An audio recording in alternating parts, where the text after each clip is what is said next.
Bloody Mary is a legend of a ghost, phantom, or spirit conjured to reveal the future. She is said to appear in a mirror when her name is chanted repeatedly. The Bloody Mary apparition may be benign or malevolent, depending on historic variations of the legend. Bloody Mary appearances are mostly witnessed in group participation play. Historically, the divination ritual encouraged young women to walk up a flight of stairs backward holding a candle and a hand mirror in a darkened house. As they gazed into the mirror, they were supposed to be able to catch a view of their future husband's face. There was, however, a chance that they would see instead a skill indication that they were going to die before they would have the chance to marry. In the ritual of today, Bloody Mary allegedly appears to individuals or groups who ritualistically invoke her name in an act of cataptromancy. This is done repeatedly by chanting her name into a mirror placed in a dimly lit or candle-lit room. The name must be uttered 13 times. The Bloody Mary apparition allegedly appears as a corpse, witch, or ghost that can be friendly or evil and is sometimes seen covered in blood.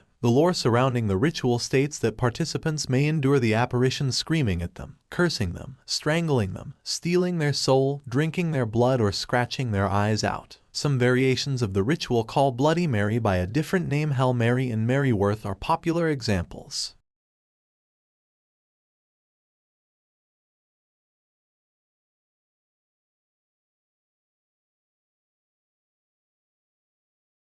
Urban legends about Walt Disney have circulated since shortly after his death more than 50 years ago. The legend even sparked a recent quirky comedy film. The truth is, Disney was not frozen. He had a California cremation and his ashes were interred at Forest Lawn in Glendale, California shortly after his death, December 15, 1966. Disney was a fan of science fiction and looked forward to advances in science, technology, and medicine. And though some have speculated that he read Robert C. W. Ettinger's 1964 book, The Prospect of Immortality, his daughter Diane wrote in 1972 that she doubted he'd ever heard of cryonics, let alone have been frozen. The website Snopes has an extensive report debunking the frozen Disney urban legend. Among their findings, Disney family members have confirmed that cremation was Walt's wish. Disney death certificate shows he was cremated 2 days after his death. A marked burial plot for Walt Disney can be found at the Forest Lawn Memorial Park in Glendale, California, with other family sites nearby.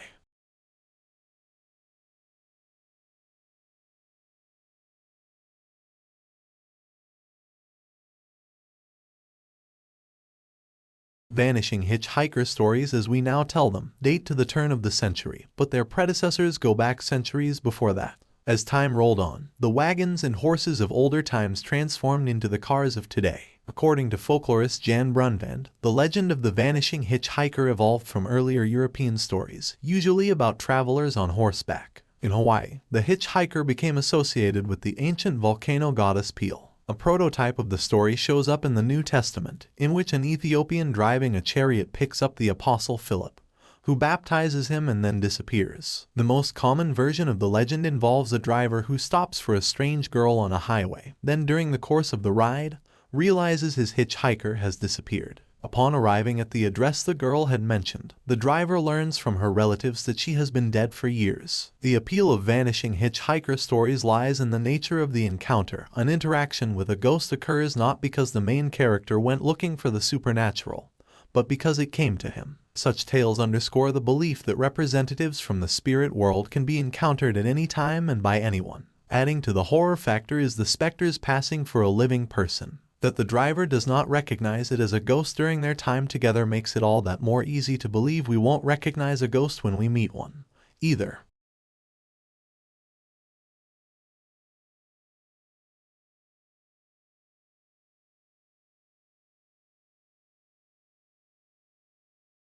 Late January 1997 saw the emailed warning "Travelers beware. Take the internet by storm." The story went that a well-financed, highly organized gang operating in various major U.S. cities was drugging business travelers and making off with their kidneys to sell on the organ transplant black market. Very scary stuff indeed. Added to the bottom of what appeared to be the original email were further testimonials from others claiming it was also happening in their part of the country. The majority of people who had passed through their hands failed to realize this was but an urban legend, an apocryphal tale told and retold. Moreover, it was an urban legend that had been around at least since 1991. As part of the effort to dispel belief in this nonsense, the National Kidney Foundation has asked any individual who claims to have had his or her kidneys illegally removed to step forward and contact them. So far, no one has showed up. Folklorist Jan Harold Bruven mentions in The Baby Train that he first heard this horrific story in early 1991. Very shortly thereafter he was swamped by it coming in from every direction,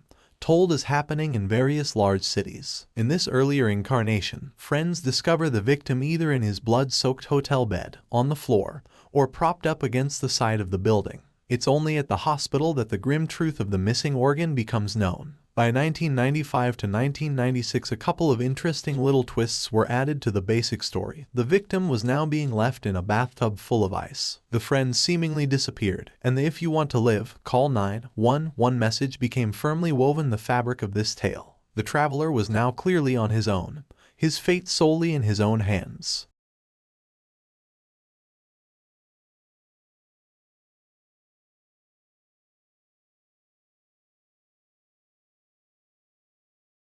A couple's late-night makeout session is cut short when they hear a report on the car radio about an escaped killer in the vicinity. The girl insists on being driven home immediately. Upon arrival at home at her house, the boy discovers a bloody hook hanging from the passenger side car door handle. It's possible the roots of legends like the hook and the boyfriend's death lie in distorted memories of real-life Lovers Lane murders. There were cases of kids who'd gone necking, coming back in pine boxes. The residue into cautionary tales with the addition of bloody hooks and scraping sounds on the roof of the car. Real-life roots or not, the hook has been a legend for almost as long as anyone can remember. The key to this legend is the boyfriend's frustrated response to the girl's demand to end the date abruptly. Almost invariably, he is said to have gunned the engine and roared away. This behavior is essential to explain how the hook became ripped from the killer's arm and to underscore the moral of the tale. The boyfriend's frustration stems from sexual denial. His girlfriend's insistence on getting home right away puts the kibosh to any randy thoughts he'd been hoping to turn into reality that night, and he's some pissed about it. The hook is a cautionary tale about teenage sexuality. Unspoken in the story is the realization that if the girl hadn't said no, hadn't insisted upon leaving right away, the couple would have been killed. 2 close calls are averted that night, the fatal encounter with the killer, and going all the way. Refusal to do one saves the pair from the other.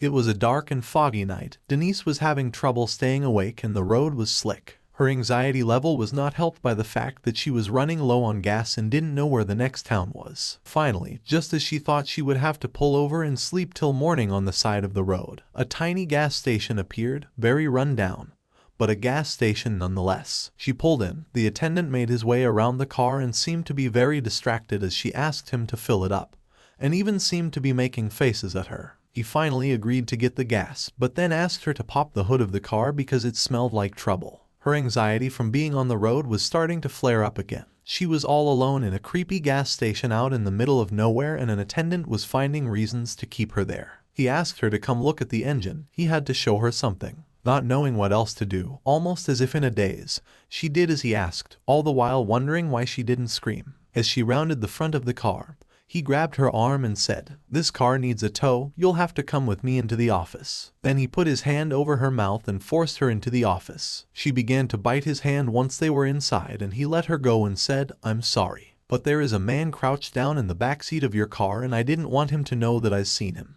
They called the police who came to arrest the serial killer who, unbeknownst to Denise, had stowed away in her car and was waiting for the opportune moment to add her to his list of victims. Denise and the gas attendant now own the station and their 3 kids help them with chores.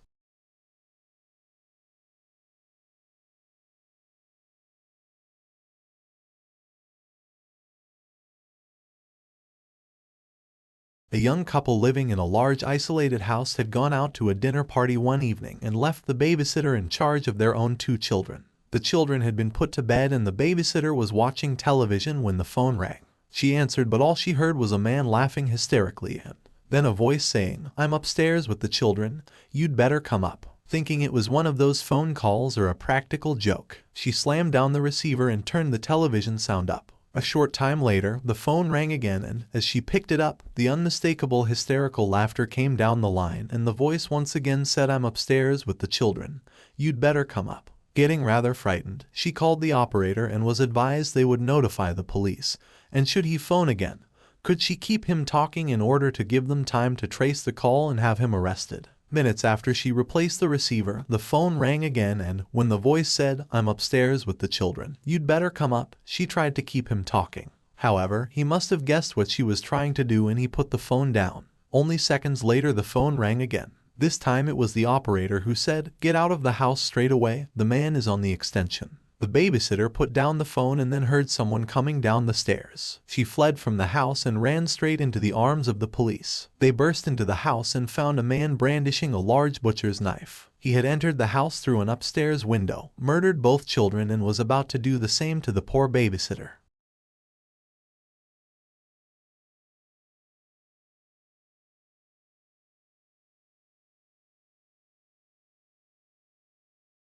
A very young girl is home alone for the first time with only her dog for company. Listening to the news, she hears of a killer on the loose in her neighborhood. Terrified, she locks all the windows and doors, but she forgets about the basement window and it is left unlocked. She goes to bed, taking her dog to her room with her and letting it sleep under her bed. She wakes in the night to hear dripping coming from the bathroom. The dripping noise frightens her, but she is too scared to get out of bed and find out what it is. To reassure herself, she reaches a hand toward the floor for the dog and is rewarded by a reassuring lick on her hand. The next morning when she wakes, she goes to the bathroom for a drink of water only to find her dead, mutilated dog hanging in the show with his blood slowly dripping onto the tiles. On the shower wall, written in blood, are the words "humans can lick too." Other story variations feature a nearsighted old woman rather than a young woman. The fate of the dog also varies, from the dog simply being hanged to it being skinned, disemboweled, or otherwise mutilated. The message is sometimes written on the floor or on the bathroom mirror rather than on the wall. Some versions include the parents' return and their discovery of the killer hiding elsewhere in the house,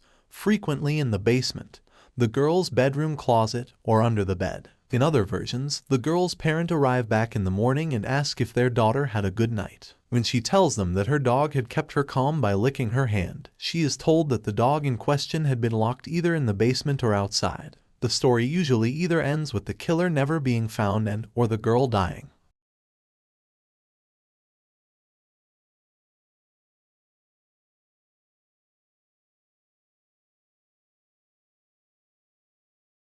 At the end of the day, Julie spent hours getting ready for the party while Meg started studying. Julie tried to get Meg to go, but she was insistent that she would study and pass the test. The girls were rather close and Julie didn't like leaving Meg alone to be bored while she was out having a blast. Julie finally gave up, using the excuse that she would cram in homeroom the next day. Julie went to the party and had the time with her date. She headed back to her dorm around 2 in the morning and decided not to wake Meg. She went to bed nervous about the midterm and decided she would wake up early to ask Meg for help. She woke up and went to Meg. Meg was laying on her stomach, apparently sound asleep. Julie rolled Meg over to reveal Meg's terrified face. Julie, concerned, turned on the desk lamp. Meg's study stuff was still open and had blood all over it. Meg had been slaughtered. Julie, in horror, fell to the floor and looked up to see, written in blood, "Aren't you glad you didn't turn on the lights?"